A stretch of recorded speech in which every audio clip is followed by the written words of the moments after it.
Good afternoon. I'm Barack Obama, film star, voice actor, producer, and wife of the incredibly talented politician Michelle Obama. What some of you may not know is that I was also the 44th president of the United States of America. I know we all make mistakes. Anywho, I am pleased to be able to use my former president access and status for my gratification and your entertainment in this, my new talk show, Cut the Crap, where I'll ask questions to key figures who are under the influence of truth drugs. This is them, unfiltered and uncensored. Enjoy. Good afternoon. And welcome to Cut the Crap. I'm your host, Barack Obama. With me today, and under the influence of truth drugs, is former President Joe Biden. Welcome, Joe, and thank you for joining us today. It's a real gas to be here. Mr. Fella, who are you again? You had some good juice you got back there. I'm as high as a motherfucker. Dang. Give my career the name of rat stuff, will you? This stuff needs to be in my pillbox.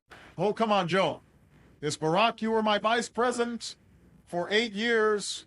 For Pete's sake, get a grip, old man. We did way better stuff than this back in the day. I thought you looked familiar. Yeah, Barrett. The colored kid they passed me over for because they thought you were trendier than me and thought your husband was better looking. Damn party never did have much in the way of good taste in women. Weren't you president for a while? I can't remember.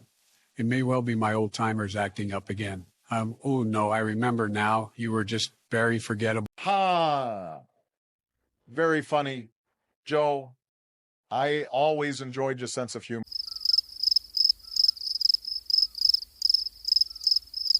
Yeah, sure. Let's get this circus on the road. I'm missing a checkers game back at the village for this. Also, the stuff you gave me is giving me a boner. Do you have any idea how long it is between boners at my age?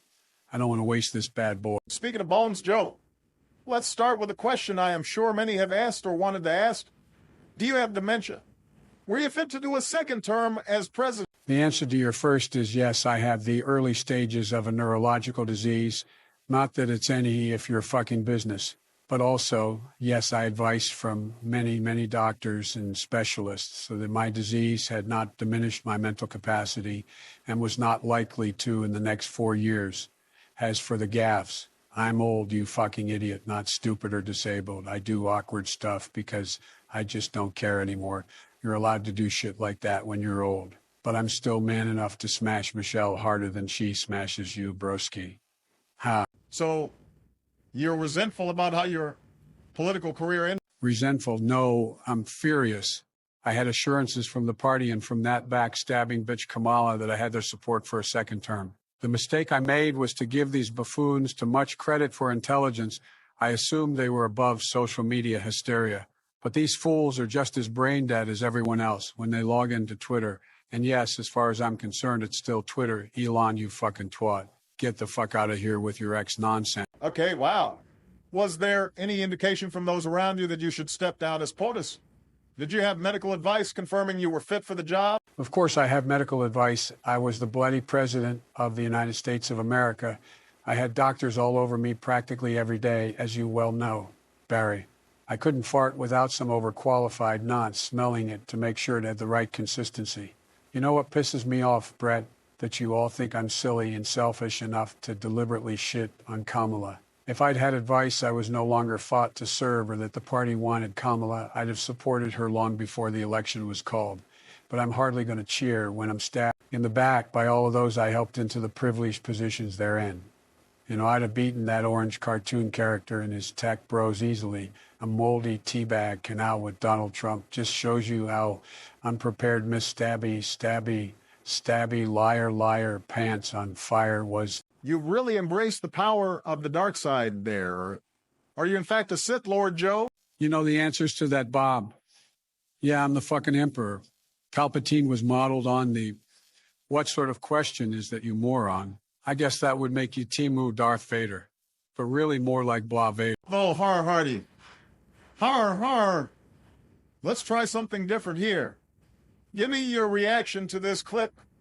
Please, Joe, huh? I know you were disappointed and hurt, but was this really the best way to end your last address as president? Well, now I'm out. I'd like to say biggity biggle bum bum. That is gee.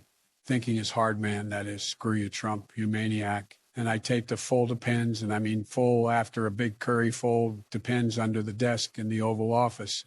You chump. I stand by every word of that. Moreover, I hope that comb-over disaster got a real good smell of my stinking curry keister.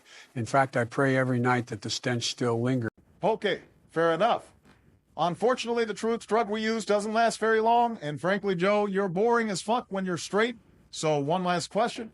What's next for former President Joe Biden? Well, Brian, I thought about buy a ranch on the South and sitting in a rocking chair on the front porch, just rocking back and forth with a shotgun on my knee and a mind full of bitterness and resentment.